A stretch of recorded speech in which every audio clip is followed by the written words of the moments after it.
अस्सलाम वालेकुम। मैं हूं माजिद मकसूद अपने यूट्यूब चैनल एजुकेशन के साथ।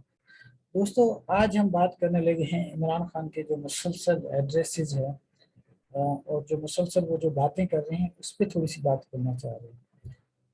मैंने तो मतलब है कि उसके बहुत सारे जलसों को ज़्यादातर अखबारात में पढ़ता हूँ और मैं उसके जलसे जो है ना ज़्यादातर डाइजेस्ट नहीं कर पाता क्योंकि उसकी हर जलसे में डिफरेंट बातें होती है। अभी मैं पढ़ रहा था तो एक बीमारी मेरे सामने नजर आई, उसको कहते हैं एमेंशिया। जो लोग स्पेशली 60s 70s में उनको एक ऐसी बीमारी हो जाती है, वो उसकी मेमोरी लॉस हो जाती है।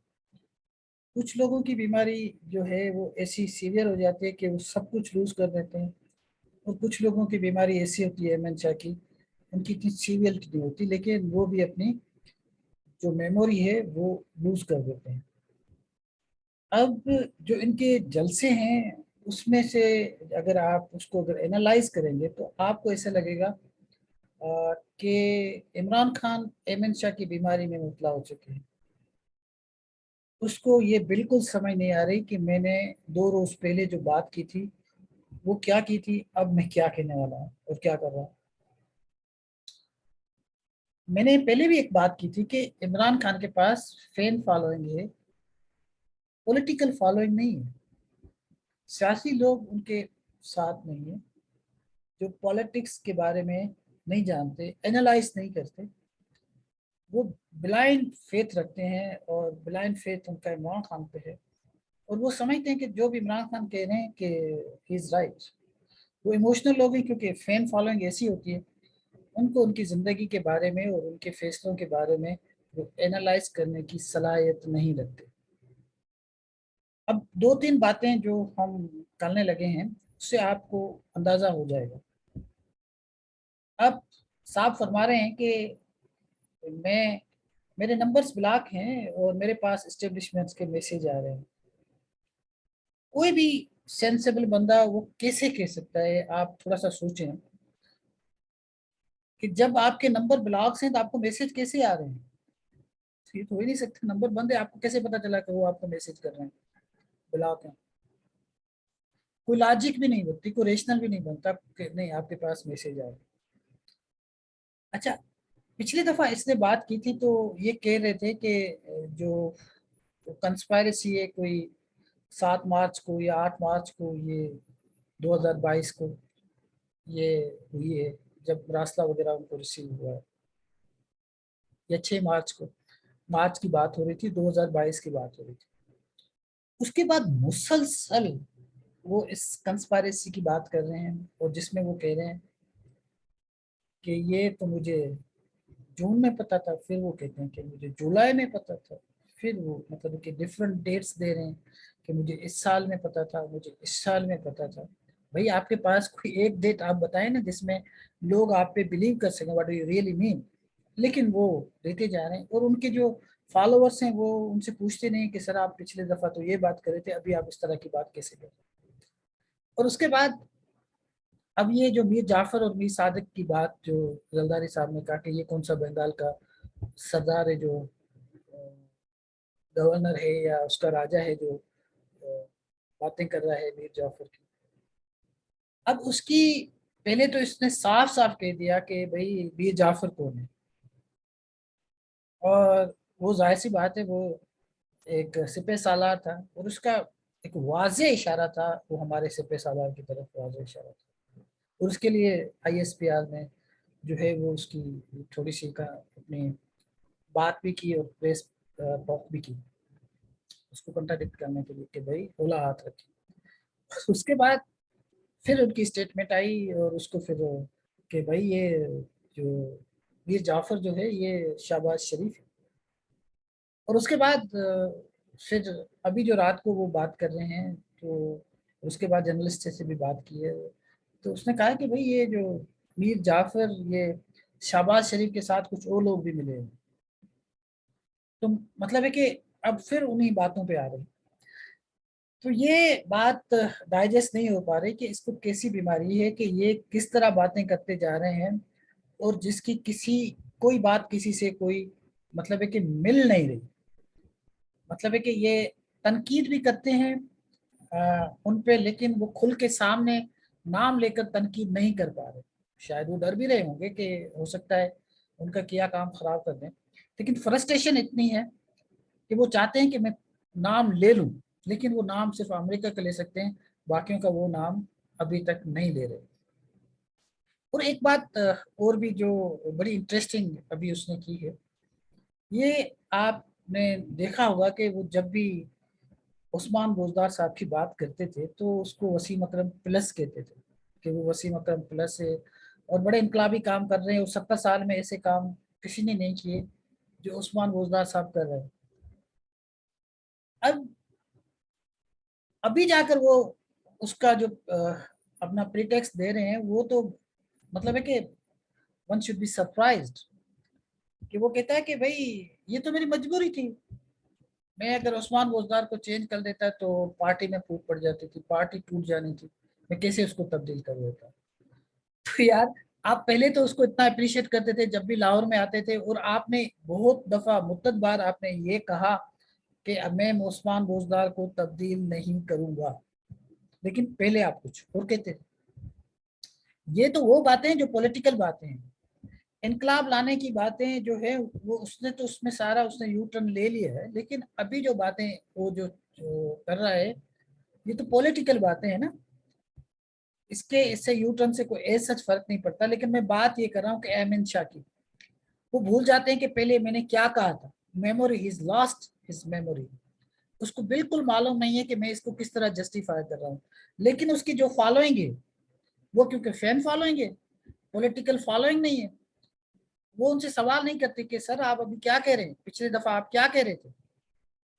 अच्छा, अब आते हैं उसकी जो स्पेशली जो उनकी जो फॉरेस्टेशन है, वो फॉरेस्टेशन है किस बात की सबसे ज्यादा, क्योंकि इलेक्शन तो जाहिर सी बात है कि ये इनके लिए भी ये गले में पड़ गई है हुकूमत, ये जाहिर सी बात है इनके पास कोई ऐसा हल नहीं है, इसका सॉल्यूशन नहीं है। जो इंटरनेशनल एक इन्फ्लेशन है और मुल्क में रिसेशन है और आईएमएफ के एग्रीमेंट्स जो इमरान खान ने किए हैं, अब इस सब को ये बहुत बड़ा चैलेंज होगा, जो भी हुकूमत होगी, शहबाज शरीफ हो या ये सारे हुक्मरान हो, यूनाइटेड हुकूमत हो, लेकिन इनके लिए बहुत बड़ा चैलेंज है कि ये इसमें जो है ना हुकूमत में रहते हुए कोई अवाम को रिलीफ दे सके।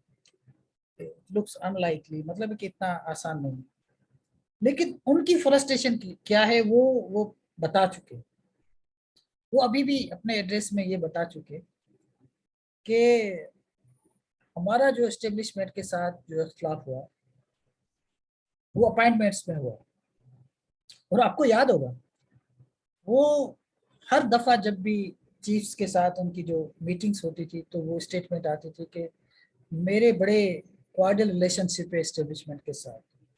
और मजे की बात, वो कहते थे कि मैं मुझसे एस्टेब्लिशमेंट क्यों ना खुश हो, ये नवाज शरीफ के साथ हमेशा प्रॉब्लम करती थी, मेरे साथ क्यों नहीं करती, मेरे साथ फौज कितनी अच्छी चल रही है, हमारे रिलेशनशिप बड़े आइडियल हैं, ये यूज टू से।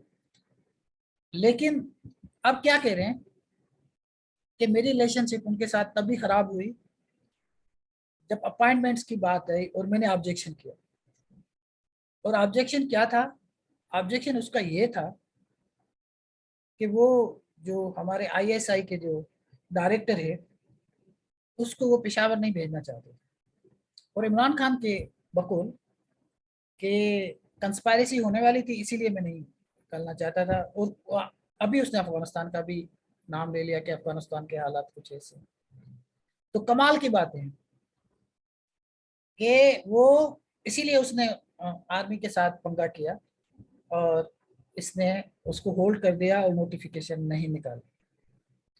लेकिन अपनी बातों में वो खुद बता रहे हैं, एक्चुअली जो फ्रस्ट्रेशन है उसकी वो ये है कि वो हमारे जो फैज हमीद साहब है उसको चीफ बनाना चाह रहे हैं, क्योंकि अपोजिशन ये बिलीव करती है कि जो भी पॉलिटिकल इंजीनियरिंग हुई है, अपोजिशन कहती है और मरियम नवाज तो खुलकर कहती है, और अभी जलदारी साहब ने कहा कि उसको खड्डे लाइन लगा दिया। लेकिन अपोजिशन ये कहती है कि ये जितनी भी मतलब इंजीनियरिंग हुई है या जो फोन कॉल्स आती रही है, नजम सेठी ने अपने प्रोग्राम में कहा, ये पेशावर से आती रही है, मतलब मैं नाम नहीं दे रहा उसका, तो वहां से आती रही है। और ये इनको इतनी सपोर्ट करता रहा है कि इसने कहा कि इसको जो है ये मेरा जब चीफ बनेगा तो ही विल सपोर्ट मी। इसने पहले जैसे एमक्यूएम को साथ रखा, मैंने उसके काम किए या नहीं किए, या बाप को जब साथ रखा मैंने उनके काम किए या नहीं किए, क्यों को साथ रखा मैंने काम किए या नहीं किए, मैं अपने काम करता रहा, अपोजिशन की ऐसी की तैसी करता रहा, लेकिन ये साथ मेरे रहे। तो ये जो काम था वो जितना अच्छा जो अपोजिशन बिलीव करती है, जितना फैज अमीन ने किया उतना किसी ने नहीं किया। तो अब उनको वो दोबारा ले आना चाहते थे, उनके साथ उनकी अंडरस्टैंडिंग थी। अब भी फ्रस्ट्रेशन यही है। इलेक्शन तो आपको पता है होने हैं, और ये जो यूनाइटेड गवर्नमेंट है ये भी इलेक्शन कराएगी लेटर और सूनर, इतना इतना देर भी नहीं करेगी, क्योंकि ये इनको अगर इस साल इलेक्शन, क्योंकि अब तकरीबन 4 साल होने वाले हैं, तो 5वें साल तो इलेक्शन का होता है, वो नेक्स्ट ईयर में तो इलेक्शन कराएगी। लेकिन नेक्स्ट ईयर की इलेक्शन इमरान खान को एक्सेप्टेबल नहीं है। ये उनके पॉलिटिकल वर्कर्स जो है ना वो इनसे सवाल नहीं करते, वो समझते हैं कि बस अब इलेक्शन कराओ इलेक्शन कराओ। लेकिन जो ऑब्जेक्टिव है इमरान खान का वो क्या है, वो ये है कि जब इलेक्शन होगी और उसके बाद मैं आऊंगा, और जो नेक्स्ट जो चीफ होगा उसकी अपॉइंटमेंट मैं करूंगा, और मेरी मर्जी है मैं उसी को चीफ लगाऊंगा जो मेरी सपोर्ट करेगा आगे चलकर हुकूमत में। लेकिन जाहिर सी बात है वो, ये तो उनकी ख्वाहिश है ना। लेकिन अपोजिशन ने तो उसको कंट्रोवर्शियल बनाना है। अपोजिशन तो मतलब कल भी मैं पढ़ रहा था तो मरीम नवाज ने कहा कि जो कंट्रोवर्शियल जनरल है उनको हम चीफ नहीं बनाएंगे, वो चीफ नहीं बनना चाहिए। और इसी तरह अब उनकी जो फ्रस्ट्रेशन है वो बढ़ गई है। अब फ्रस्ट्रेशन बढ़ने की मतलब उसका जो इम्पैक्ट है वो ये है कि वो मतलब एक इतना खुल भी नहीं रहे, लेकिन वो साफ साफ कह रहे हैं अपने हिडन अल्फाज में, लेकिन जो भी एनालिस्ट हैं वो समझ रहे हैं वो क्या कह रहे हैं। और उसको कल शीरी मजारी ने भी कहा, उसने तो इतराज किया हमारे आईएसआई के जो डायरेक्टर है उसके विजिट का यूएसए पे। लेकिन इमरान खान साहब कह रहे हैं कि जो जो इलेक्शन नहीं होगी तो फिर मैं बुरे खतरनाक हो जाऊंगा, तो आपको किसी भी सूरत में इलेक्शन करानी है। और ये भी वो कह रहे हैं कि मेरी हुकूमत को टापिल करने की जो कंस्पायरेसी की है वो इस्टेब्लिशमेंट ने की है, और इस्टेब्लिशमेंट मिली हुई है और ये वो समझते हैं। लेकिन पब्लिक कंजम्पशन के लिए वो कहते हैं कि जो है वो यूएसए जो है वो इसमें इन्वॉल्व हो, स्टेट डिपार्टमेंट इन्वॉल्व हो, जो मरासले की बात करती है। लेकिन सबसे हैरान कुन बात और सबसे जो जो तारीख में पहली दफा जो हम जैसे लोग ने पहली मर्तबा इस मुल्क में सुना है वो ये हुआ है कि कभी तारीख में ये बातें जो इस्टेब्लिशमेंट की जो लोग हैं उनकी अपॉइंटमेंट का जिक्र इतना मीडिया में नहीं हुआ, लोगों में नहीं हुआ। ये चीफ बनेगा ये चीफ नहीं बनेगा, इसको हम बनने देंगे इसको हम नहीं बनने देंगे, ये बनना चाहिए, ये पहले दफा हुआ।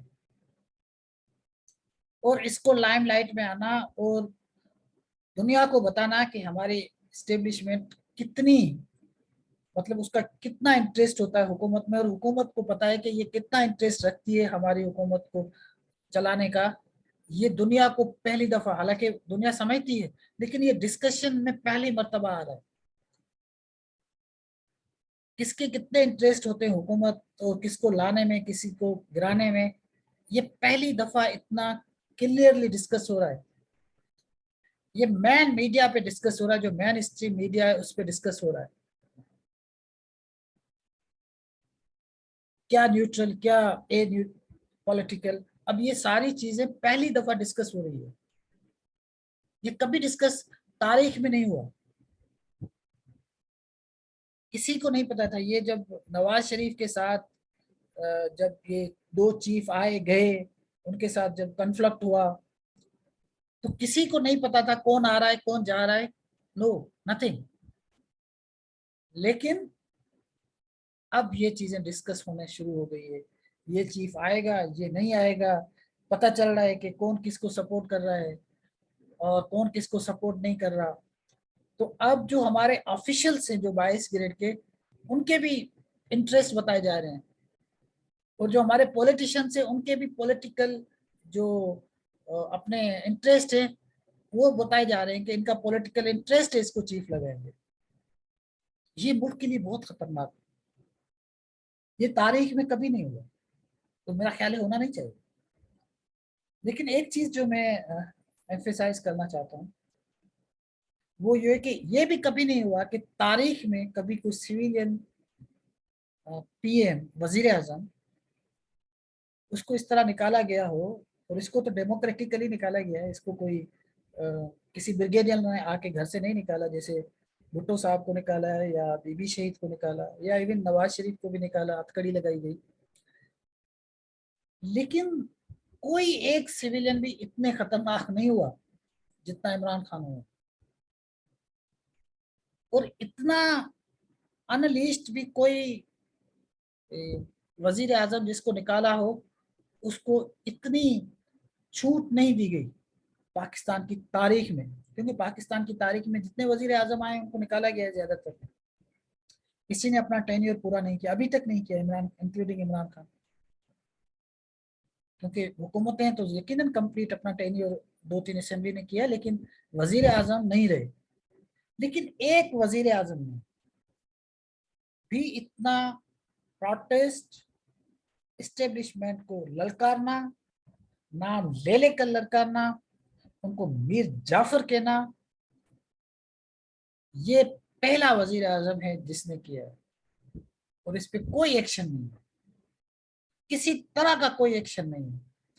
अब भी इस दफा भी मैं रात भी सुन रहा था, हमारे एक्स जो सर्विसमैन अयाज अमीर हैं वो आजकल मतलब है कि दुनिया चैनल में बैठते हैं, वो बात जब करते हैं वो ऐसे इल्जाम लगा रहे हैं कि ये जो इसकी हुकूमत को टॉपिल किया गया है ये सही नहीं है, सही नहीं किया गया, और ये किसने किया है वो खुल्लम खुल्ला कह रहे हैं। अभी भी ऐसे लगता है कि ये जो कुछ इमरान खान साहब कह रहे हैं और इमरान खान साहब जो कर रहे हैं इसको अच्छी खासी सपोर्ट मिल रही है। इस तरह की सपोर्ट किसी को नहीं मिली। ये इस चीज की निशानदेही करता है कि अब भी इस्टेब्लिशमेंट में कोई दो पॉइंट ऑफ व्यूज हैं, कुछ लोग इमरान खान को सपोर्ट कर रहे हैं और कुछ लोग अपोज कर रहे हैं। कोई कंपटीशन है, कुछ लोग इमरान खान को बेहतर समझते हैं, कुछ लोग इमरान खान को बेहतर नहीं समझते। तो ये जो, मुझे नहीं पता ये सिचुएशन कितना चलेगी, लेकिन इसका इम्पैक्ट बहुत होगा इस मुल्क में। अब जब भी इस मुल्क में कन्फ्लिक्ट होगा, स्पेशली जो हमारी सिविलियन गवर्नमेंट और स्टेब्लिशमेंट के साथ, तो पता चल जाएगा कि इनका इंटरेस्ट क्या है, और वो भी अब खुल के बात करेंगे। दुनिया में हमारी जो पहले एक सो कार्ड हमारे पास जो सामने वाली हुकूमत होती थी, वैसे तो हुकूमतें तो पर्दे के पीछे चलाई जाती हैं, लेकिन अब ये जो पर्दा है ये बिल्कुल खुल रहा है। जैसे आपने नहीं कहा सिनेमा में पर्दे नहीं खुलते, खुल जाती है। अब तो ये स्लोली ग्रेजुअली जो पर्दा है, कर्टेन है, वो खुला जा रहा है कि पीछे जो लोग बैठे हैं अब वो नुमाया होते जा रहे हैं, इमरान खान उनको नुमाया करते जा रहे हैं। और इमरान खान मतलब है कि जिस तरह वो तनकीद कर रहे हैं उस तनकीद का कोई उसको जवाब भी नहीं देता, और जो उसकी फॉलोइंग है वो उससे पूछते भी नहीं है। तो सर आप कल क्या कह रहे थे, आज आप क्या कह रहे हैं। और दो उसके स्पेशली फार्मर मिनिस्टर्स, एक फवाद हुसैन, चौधरी फवाद, और एक शेरी मजारी, वो उसके पॉइंट ऑफ व्यू को प्रोजेक्ट भी ऐसा कर रहे हैं जैसा तारीख में किसी एक वजीर ने नहीं किया हो। चौधरी साहब भी कर रहे हैं और शीरी मजारी भी कर रहे हैं और खुल के बात कर रहे हैं। ये भी कभी तारीख में नहीं हुआ। भुट्टो साहब असिस्टेंट हो गए लेकिन इदारों पे ऐसी बात नहीं हुई। बीबी को शहीद कर दिया गया, थ्रेट्स मिली, ऐसी बात नहीं की गई।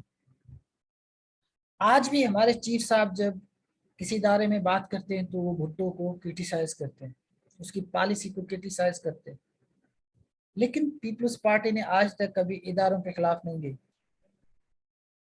Nawaz Sharif to some extent, जब उसको एग्जाइल कर दिया गया, जब उसको निकाल दिया गया, तो उसने वहां जाकर, यहाँ पे नहीं लेकिन वहां जाकर उसने नाम जरूर लिए।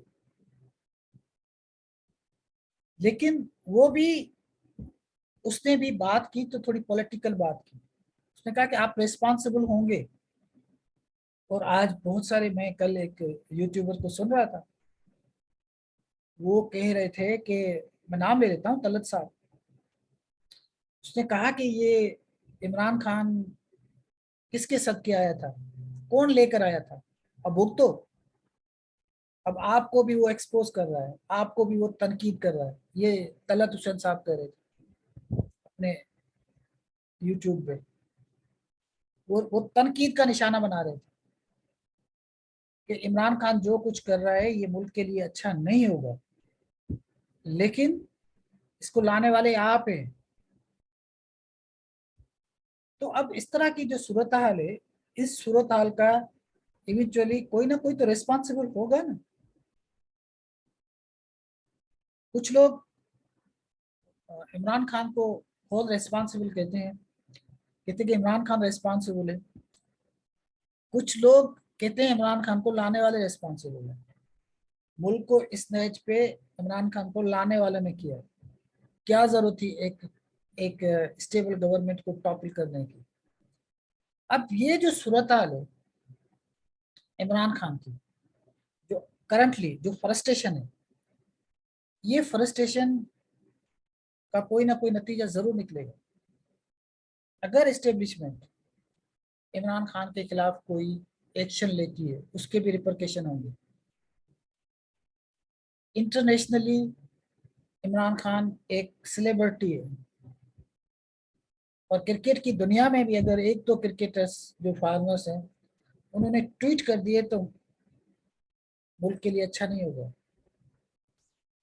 और दो तीन लोगों ने भी, अगर इंटरनेशनल जो सेलिब्रिटीज जो और इमरान खान को जानते होंगे, वो क्रिकेटर नहीं भी हों, उन्होंने भी अगर कुछ ट्वीट्स कर दिए तो ये इसके लिए, मुल्क के लिए अच्छा नहीं होगा। और ये भी हो सकता है क्योंकि इमरान खान के पास पॉलिटिकल फॉलोइंग, मैंने कहा कि नहीं है, वो बड़ी इमोशनल एक फैन फॉलोइंग है। वो मुल्क के लिए कोई भी नुकसान कर सकती है। इदारों के खिलाफ जा सकते हैं, इदारों के खिलाफ स्लोगन्स, एक वार, एक कंपेन लॉन्च कर सकते हैं। मुल्क में, मुल्क से बाहर, एम्बेसीज में जो आजकल लोग कर रहे हैं, बड़े भोंडे तरीके से कर रहे हैं। आपने देखा वो कैसे वो कर्ज कर रही थी एक खातून। तो ये दुनिया में एक हमारे लिए, we are creating a laughing stock, specially Pakistan. ये बढ़ेगा अगर इमरान खान पे, मैं बता रहा हूँ आपको, अगर इमरान खान पे एक्शन हुआ तो ये नवाज शरीफ या बेनजीर या भुट्टो नहीं है, ये इमरान खान है। इसकी फैन फॉलोइंग है, इसकी पॉलिटिकल फॉलोइंग नहीं है। पॉलिटिकल फॉलोइंग बड़ी रेशनल होती है, वो पॉलिटिक्स को समझती है। ये तो फैन फॉलोइंग है, उसको एज ए क्रिकेटर अच्छा जानती है, फिलंथ्रोपिस्ट अच्छा जानती है, मर मिटने के लिए तैयार है। और कुछ लोग एतराज करते हैं, कुछ लोग कहते हैं कि शायद Imran Khan has lost is popularity. मैं इमरान खान का क्रिटिक हूँ, लेकिन मैं समझता हूँ कि इमरान खान ने पॉपुलरिटी में इजाफा हुआ है, और स्पेशली पंजाब और केपीके में हुआ है। पंजाब में अब भी इमरान खान की अच्छी खासी पॉपुलरिटी है। ये नवाज शरीफ और नवाज लीग के लिए बहुत बड़ा चैलेंज होगी नेक्स्ट इलेक्शन में, और मुकाबला भी नेक टू नेक होगा। लेकिन इस सिचुएशन को डिफ्यूज होना चाहिए, वो कोई भी नहीं कर रहा। जो हमारी सिविलियन गवर्नमेंट है वो भी इतना रिलैक्टेंट है कोई एक्शन लेने के लिए, अभी जो सियालकोट में हुआ, और वो पीछे हट गए। और इसके अलावा पीछे हटने से मुराद ये है कि मतलब है कि अरेस्ट किया और उसके दूसरा उनको जगह दी गई, इतना एक्शन नहीं लिया गया जितना लेना चाहिए था, क्योंकि वो एक क्रिश्चियंस की एक प्लेस थी। लेकिन अभी जो रिसेंट खबर है वो ये है कि वो मान गए हैं दूसरी जगह पे जलसा करेंगे, लेकिन रिलैक्टेंट है वो। शेरी मजारी पे कोई एक्शन नहीं ले रहे, वो फवाद चौधरी पे कोई एक्शन नहीं ले रहे, वो इवन इमरान खान जो बातें कर रहे हैं उस पर कोई एक्शन नहीं ले रहे। सिविलियन गवर्नमेंट बहुत रिलैक्टेंट है। जाहिर सी बात है वो रिलैक्टेंट इसी वजह से कि उनको अभी तक कोई गो हेड नहीं मिल रहा, और उनको पता है कि कुछ लोग उनको सपोर्ट कर रहे हैं। लेकिन मेरा मानना है कि अगर ये सिचुएशन प्रोलॉन्ग हुई तो ये मुल्क के लिए बहुत खतरनाक साबित होगी। Thank you.